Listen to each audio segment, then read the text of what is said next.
On est parti sur la deuxième vidéo d'Alexandria Real Estate Equities, donc ARE. Je vous invite à voir ma première sur AllRate, logiciel que je vous recommande à chaque fois. Très bon logiciel niveau rapport qualité-prix. On va commencer directement par Alexandria. On a vu qu'est-ce que c'était. Pour les petits nouveaux, juste une petite slide de présentation. Et après, on va rentrer dans le détail sur pourquoi on a une correction quasiment de -17, plus le lendemain, on va dire à -20%. On va essayer de comprendre le pourquoi du comment. Évidemment, je vous mettrai une analyse complète sur Patreon. Donc ARE, c'est le leader immobilier donc au niveau des sciences de la vie, fondé en 94, donc il y a quand même de l'historique. On est sur le SP500, c'est leader, sur le life science, gros portefeuille, on est pas mal en construction. Aujourd'hui, on arbitre énormément, c'est bien, mais il y a des moments pour le faire. Modèle donc du méga campus, on a vu 700 locataires et 90 locataires dans le top 20 Invest Great, donc c'est des locataires qualitatifs et on est plutôt sur des large caps. On a vraiment aujourd'hui de grosses entités telles que Eli, telles que Moderna, ainsi de suite. On a une collecte des loyers qui est excellente, 99,9. Généralement, c'est peut-être au prorata quelques petites charges, mais voilà, dans l'absolu, rien à redire sur ce point-là. Évidemment, l'image ne s'affiche pas, sinon c'est pas drôle, mais on a un modèle d'affaires donc sur différents segments de marché. La ville en question sur la partie life science, la ville la plus importante pour ça, c'est Boston. OK? Boston, c'est vraiment, la ville sur de life science. On en reparlera sur une analyse un petit peu plus poussée. Avantage donc, recrutement de talent, une productivité, une synergie, notamment en R&D, en recherche et développement. On est sur des baux longs avec un WALT moyen de 9,4 ans. Donc on a le temps aujourd'hui de voir les choses. C'est-à-dire que les locataires ont l'obligation de payer pendant 9 ans, 9,4 ans.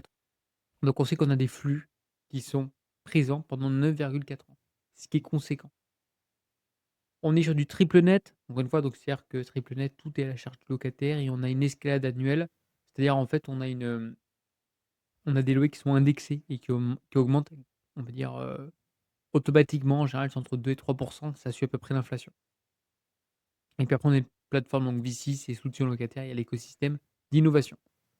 Tout ce qui est, donc tableau de bord suite aux derniers résultats. Donc on a vu les revenus, on a une baisse des revenus, hein, on a une baisse des revenus. Pourquoi, du comment? C'est parce qu'on a arbitré, donc on a moins d'actifs et on a également quelques cessions, du côté donc, du côté de certains locataires qui n'ont pas désiré, du moins renouveler, leur bail.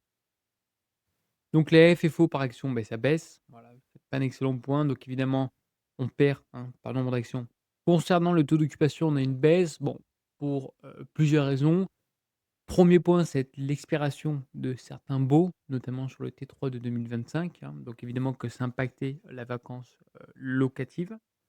On va voir sur certains actifs, je rentrerai dans le détail, lorsque je vous ferai le petit rapport, mais on a certains, espaces vacants qui sont en cours de commercialisation. On en a d'autres qui vont être plutôt repositionnés sur des usages plutôt technologiques en lien avec l'IA et on a d'autres aujourd'hui qui vont être, tout simplement, beh, rénovés, repositionnés pour remettre encore une fois, bah, des actifs de qualité sur le marché. L'analyse de la contre-performance. Donc les revenus, on a vu une baisse, pourquoi? Puisqu'on a un des locataires qui sont partis, hein, parce que les baux arrivaient à échéance, ce qui est normal, avec des difficultés de renouvellement. Pourquoi? Parce qu'on est quand même sur un marché qui est difficile, on en reparlera. On a aujourd'hui un contexte qui n'est absolument pas favorable, comme on l'a mentionné pour des questions politiques, notamment aujourd'hui des actions, qui ont été menées, concernant la FDA ou la, NIH, sur des jeux de financement. Évidemment que ça impacte in fine donc les locataires et donc Alexandria. Des projets qui sont malheureusement annulés. Voilà, donc niveau, on va dire macro, micro, c'est absolument pas exceptionnel. On a une concurrence importante, notamment sur la transformation de bureaux en laboratoire. Bon, même si on n'est absolument pas sur le même segment de marché, mais voilà, ça impacte également, Alexandria. Détérioration donc des, KPI, notamment sur le taux d'occupation que je vais mentionner en amont, dépréciation qui est importante aussi, sur certains actifs et une sensibilité accrue au coût du capital avec des taux qui sont quand même assez importants, jusqu'à 5,66. Donc voilà, c'est quand même assez important, hein. En France, on n'est absolument pas sur ces montants-là et le, Same Property NOI est en baisse également. Traduisant donc une demande atone dans le secteur des sciences de la vie. Voilà. Donc on arrive à un stade où on arbitre, on vend donc, les actifs non stratégiques, on essaye de mettre à jour donc les méga campus avec un pipeline de développement qui est assez important, mais en face on ne trouve pas, bah, la demande nécessaire. Donc c'est ça qui pose problème à ce jour. On a également une dépréciation, ça on l'a vu, et une rotation des actifs. Donc stratégie de rotation des actifs, c'est quoi? C'est la cession d'actifs non stratégiques à faible occupation, mais encore une fois, il faut arriver à les vendre, voilà. Et donc aujourd'hui, on a des retards sur ces cessions en question, ce qui impacte, fortement la foncière. On va réallouer donc le capital vers les méga campus à forte valeur. Encore une fois, c'est vraiment la stratégie d'Alexandria, c'est d'avoir des actifs premium de qualité, de classe A sur des méga campus pour vraiment se différencier du marché. Amélioration de la qualité globale du portefeuille, oui, mais c'est même peu de temps, hein, entre vendre, voilà, les actifs non stratégiques et développer, ces méga campus, il faut du temps. Je sais, on est tous impatients, mais il faut du temps. Renforcement donc, des rendements sur du long terme, on attend ça tous avec impatience. Voilà, on a quand même quelques actifs dépréciés, principalement pourquoi? Parce qu'on a un taux d'occupation 52 hein, donc, attention sur ce point-là. Donc opérationnel, occupation et NOI. Donc le taux d'occupation, on a vu qui a baissé, le same property NOI qui a baissé. On a des expirations qui arrivent aussi, hein, comme je vous le mentionnais, c'est bien de regarder toujours le WALT. Et là, on a une expiration, sur pareil, sur des surfaces assez importantes et donc l'objectif, c'est de le relouer. Mais vu le contexte du marché, c'est compliqué. Donc soit d'un côté, on fait des concessions sur le futur loyer, hein, mais on risque de casser le marché, soit on attend patiemment. Voilà. Il y a quand même de l'arbitrage à faire. Ceci étant, on est quand même sur une foncière toujours qui génère de l'argent, donc pas d'inquiétude, hein, c'est pas non plus la faillite absolue. On a de la trésor, on a de quoi largement rembourser la dette, on peut tout à fait attendre. On a également un pipeline donc de 77 de méga campus, ils sont tous quasiment préloués, voilà 80. Donc évidemment, il faut que ça arrive, mais ça mettra du temps, c'est plus sur 2026. Bilan et financement. Donc aujourd'hui, donc la cible, c'est entre 5 et 6. On est à 5, on est un peu plus, sur qu'on a 6,2. Donc on a un petit peu augmenté. On a des cessions, pareil, qui ont été faites, mais pas la totalité. Coût du capital qui est important. Concernant les liquidités disponibles, on a 4,2 milliards. Donc positionnement solide et encore une fois, on a un bilan qui est très solide sur cette foncière. C'est important de le mentionner, parce qu'on paye quelque chose de pas cher, mais généralement une entreprise qu'on paye pas cher, c'est parce qu'elle est fortement endettée ou ça va pas. Là, aujourd'hui, on est quand même sur une boîte toujours, hein, qui a quand même une certaine liquidité et qui peut toujours utiliser, on va en reparler par la suite, mais baisser le dividende éventuellement si besoin, pour accélérer notamment, la construction et le développement de son pipeline. Dette à échéance d'ici donc 7 pour 2027, comme vous pouvez le constater. Donc on a largement, hein, le temps de voir les choses, aujourd'hui, hein. Même si on est baisse de revenus, c'est pas grave dans tous les cas. Voilà 7 entre 2028, 2030, 22. Ça va être surtout cette année-là qui va être importante, entre 31 et 35. Mais voilà, on est dans de nombreuses années. Donc je pense que d'ici là, Alexandria sera bien repositionné sur le secteur. Donc durée moyenne de la dette, on est quasiment sur 12 ans, hein, donc c'est le top SP500, notamment sur les REITs en question. Donc notation de crédit dans le top 15 parmi les REITs, donc cotés aux US.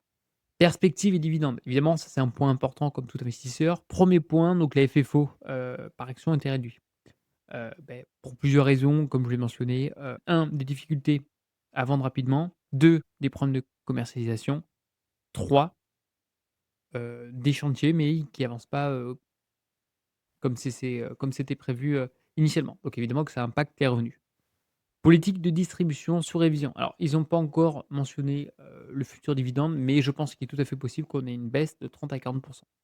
Ça va avec, hein, je vous renvoie sur AllRates. Là, on est sur AllRates, on est bien sur Alexandria. Comme mentionné, voilà, on a une correction de 2008-2009, hein. Les chiffres étaient bons, mais là, voilà, dans l'absolu, je pense qu'on peut avoir une baisse que 9. Ça commence vraiment à être très, très important. En toute honnêteté, je suis investisseur, je préfère que la foncière verse moins de dividendes, mais qu'elle se concentre sur les fondamentaux et qu'elle repart plus rapidement. Et on paye ça encore une fois très peu cher. Troisième point, donc politique, donc cession d'actifs, stabilisation de l'occupation et exécution du pipeline. C'est ce que je vous ai mentionné. La cession d'actifs, il faut absolument vendre les actifs non stratégiques. Comme ça, on a du cash, comme ça, on peut développer en tout cas les futurs campus. Stabilisation de l'occupation, ça va dépendre du marché. Le marché est compliqué. J'ai analysé là quelques research markets sur différents brokers, CBRE, Colliers, JLL, Cushman. Je vous ferai comme d'habitude un petit topo sur Patreon, mais voilà, le marché est assez difficile. Ceci étant, on a quand même des actifs premium. Voilà. Donc c'est une question de temps, ça met du temps. Et exécution du pipeline, pareil, ça s'assume. Donc c'est vraiment les 3 points à garder en tête sur cette foncière. C'est un, la cession d'actifs. 2, stabilisation de l'occupation et la commercialisation des nouveaux actifs. 3, donc l'exécution du pipeline. Sensibilité des taux. Aujourd'hui, on a des taux d'intérêt qui sont élevés. On espère que, ils vont baisser notamment aux US sans que l'inflation reparte rapidement. La demande locative, sciences de la vie, avec justement, les différents, propos de Donald Trump, évidemment que c'est compliqué d'avoir des perspectives. Ceci étant, on a quand même pas mal d'investissements du côté donc, des boîtes, de santé, même des biotech en Europe, du côté des US, donc c'est quand même plutôt une bonne nouvelle. On verra ça au cours du temps, ça met du temps et pareil la partie cap rate, évidemment, on a des cap rates qui remontent, donc évidemment une valorisation des actifs in fine qui baisse. L'incertitude sur la politique de dividendes donc constitue un facteur de risque significatif pour les investisseurs sur les REITs. Synthèse, pourquoi la baisse marquée du titre? Donc on a quasiment une chute de plus de 15, c'est quand même considérable, donc du -20 à peu près à ce jour. Le pourquoi du comment? En fait, c'est un les revenus, 2 on a une baisse du taux d'occupation, la dynamique sectorielle est faible, les perspectives, elles sont pas exceptionnelles. Le levier, on sera encore une fois un peu endetté. On a un report de cession de quasiment 450 millions d'euros, ce qui est quand même considérable. Donc on a une flexibilité qui est un petit peu moins importante. L'incertitude sur le dividende, donc évidemment que ça une petite prime de risque encore, un supplémentaire pour l'investisseur. Donc tous ces différents points, encore une fois, je c'est vraiment la vidéo qui analyse les, points négatifs sur ce titre en question. Évidemment qu'il y en a plein de positifs selon moi, heu, d'où cette correction. Catalyseur à surveiller, c'est l'avancée notamment du leasing sur les méga campus, le calendrier des sessions et la trajectoire des taux d'intérêt. Alors la fameuse question qu'on va me poser, qu'est-ce que j'en pense? Est-ce que à ce jour, je veux acheter, je veux vendre, je veux conserver? Aujourd'hui et encore une fois, c'est ma vision des choses et je l'argumenterai davantage sur, Patreon, à l'écrit, comme ça vous l'avez vitam aeternam. C'est qu'aujourd'hui un titre qualitatif comme celui-ci, qui se paye 6,5, je connais pas. Voilà. Même si on a une baisse du dividende, voilà, on va baisser, on va pas être à 8,6, on va être à 4 ou 5 et ça me suffit largement, parce qu'aujourd'hui, l'argent qui n'est pas transposé aux investisseurs et bien, il va être, on va dire, bien investi dans la foncière. C'est un plus bas, historique, en toute honnêteté, c'est un plus bas historique. Les fondamentaux sont bons. C'est une boîte qui est peu endettée, qui reste agile. L'endettement, il y a une échéance de plus quasiment de 12 ans. Ce qui va être surtout important, c'est la commercialisation et que le marché se redresse. C'est tout. Pour ma part, graphiquement, aujourd'hui, donc on est baissier, hein, je ne vais pas vous mentir. Par rapport au plus haut, on a corrigé de quasiment 73, ce qui est conséquent. C'est quasiment le même niveau que 2008-2009. 2008-2009, on va prendre au plus haut, je vous mettrai en insertion, voilà, 73, 72, ce qui est considérable et généralement, c'est là où personne n'en veut, où ça corrige fortement, c'est intéressant de se positionner. Sachant que c'est la principale ligne de mon portefeuille, on est toujours baissier. Pour ma part, ce que j'attends, c'est que un sur le RSI au monthly, on est au plus bas, donc c'est généralement un point d'entrée qui est intéressant. Ce que je veux attendre, c'est soit que le cours, continue gentiment à stagner ou encore une fois à corriger. J'attendais vraiment un redressement parce que là, on était bien parti, c'est dommage, parce qu'on commençait vraiment à bien construire, sur cette société. Voilà, on avait rebondi, on construisait gentiment, on a corrigé et puis là, on a vraiment cassé cette oblique là de très long terme. Ce qui est quand même dommage. Comme mentionné sur le déplacement, j'ai une super connexion. Hem, donc là, ce que j'attends, c'est à minima, si possible, revenir au-dessus, hein, de ce support de très long terme. Ça serait quand même assez intéressant de se positionner au-dessus. Donc à suivre. Portefeuille, en tout cas, je garde et que je n'hésiterai pas du moins à renforcer, mais j'attends vraiment au moins prochain quarter pour voir, comment ça se passe, si ça se dégrade encore ou si ça s'améliore. Donc c'est à suivre. Valeur que je conserve, valeur personnellement, je dors très bien la nuit avec, je suis plutôt confiant, c'est pas cher et j'estime que le portefeuille est qualitatif. Je préfère avoir ça aujourd'hui qu'une SCPI au sein de mon portefeuille, en toute honnêteté, hein. Sur du long terme, hein, une SCPI on garde 20 ans, taxation dans 20 ans, ça m'étonnerait qu'on reste à 50, hein, en toute honnêteté, hein. Donc à suivre. Je peux comprendre sur du court terme, voilà, ça pique, on prend -20, voilà, il y en a qui ont pas forcément l'habitude. Mais voilà, moi c'est une valeur, j'hésiterai pas à renforcer pour ma part. Mais j'attends que ça se stabilise, qu'on digère un petit peu et que le marché gentiment reparte. Voilà, monsieur Trump va pas rester au pouvoir, il va s'en passer des choses en 20 ans, donc pas d'inquiétude sur ce point-là. Si vous avez la moindre question, surtout, n'hésitez pas, encore une fois, c'est ma propre vision, mes propos sont en aucun cas des conseils en investissement et sur ce, je vous dis à une prochaine.